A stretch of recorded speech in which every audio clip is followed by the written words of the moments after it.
Good afternoon and welcome back to Dynamics 365 Finance and Operation, and we are continuing our journey to configure the foundational pieces of Human Resource module.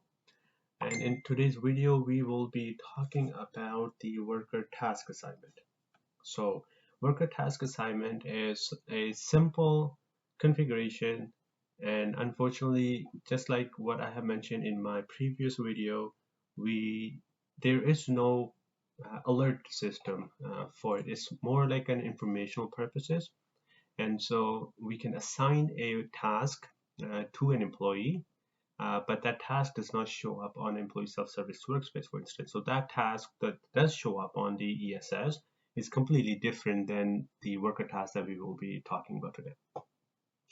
So with that, we'll go into Human Resources module, and right underneath the setup, there is the last tab, which is the worker tasks. And if you click on a worker task, there are a few tasks that's been already configured in the system. And it's as easy as to simply create a new one, just how you have been creating reason codes and other like titles, for instance, and other configuration that we've been doing. We create a new one, give it a worker task name or the appropriate task itself, and the description associated with it, and you can have additional notes on the directions that you would need to give. So once you have that configured, the way you would use this is simply go into the human resources employees and select an employee, for instance, and you would go underneath the work related information worker task assignments. Here you can assign a worker task to that employee. So in our case, we will simply just say that this employee needs to submit their time cards for absences and whatnot, and you simply save it. Now, this is all informational purposes, and there is no trigger to assign or to even trigger an action with this assignment.